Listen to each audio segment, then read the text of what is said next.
Hello అండి అందరికీ welcome to our Nani తలేట్ కేకడి వ్లాగ్స్. ఈరోజు మనం ప్లెయిన్ బిర్యానీ లేదా బగారా రైస్ చాలా సింపుల్గా తక్కువ ఇంగ్రీడియంట్స్తో ఎలా చేయాలో ఈరోజు మన వీడియోలో చూసేద్దాం. ముందుగా ప్యాన్లో ఆయిల్ వేసుకుని 4 లవంగాలు 4 యాలకులు వేసుకొని, నేను చెక్క కూడా వేయలేదండి, దాల్చిన చెక్క వేయలేదు. సో ఆనియన్స్ వేసి బాగా ఫ్రై చేసిన తర్వాత టొమాటో అండ్ పచ్చిమిర్చి వేసాను. సో అవి కూడా బాగా ఫ్రై అయిపోవాలి. సో నేను ఒక 15 మినిట్స్ ముందు నేను ఈ యొక్క పీస్ అనేవి నానబెట్టానమాట. సో మనకి అరగంట, గంట, 2 గంటల ముందు అంటే ఏం అవసరం లేదండి. ఒక 15 నిమిషాల ముందు నానబెట్టుకుంటే సరిపోతుంది. సో ఇవన్నీ కూడా బాగా ఫ్రై అయిన తర్వాత సో నేను అందులోకి అల్లం వెల్లి పేస్ట్ వేసాను అనమాట. సో మనం ఎంతైతే రైస్ తీసుకుంటున్నామో సో దాన్ని బట్టి మీరు అల్లం వెల్లి పేస్ట్ అడ్జస్ట్ చేసుకోవచ్చు.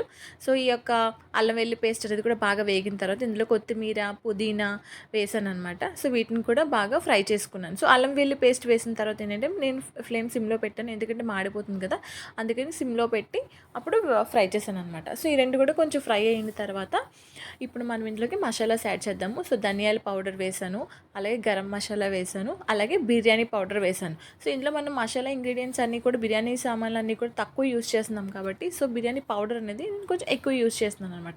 సో అక్కడ తగ్గించి పౌడర్ అనేది నేను ఎక్కువ చేశాను. సో సిమ్లో పెట్టుకొని ఈ యొక్క పౌడర్స్ అన్నీ కూడా బాగా ఫ్రై అయ్యేలాగా మనం ఫ్రై చేసుకోవాలి.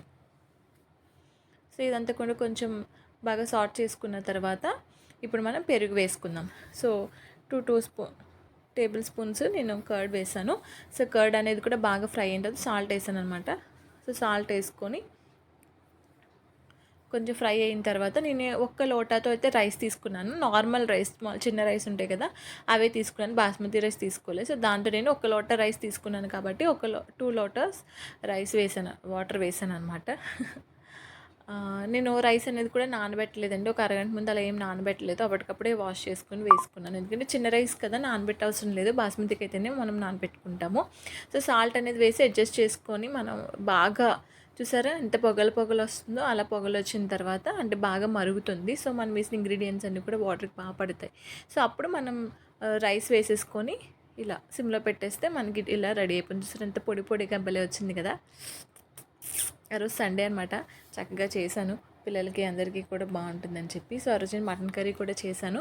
సో మటన్ కర్రీ అనేది కూడా మన వీడియోలో పోస్ట్ చేస్తాను, ఎలా చేయాలో చూడండి. సో ఈ విధంగా మనకి ఆ రోజైతే లంచ్ చాలా బాగుందనమాట. సో వీడియో నచ్చితే లైక్ చేయండి, షేర్ చేయండి, అలాగే సబ్స్క్రైబ్ చేసుకోండి. సో కొత్త ఛానల్స్ కదా, సో మీరు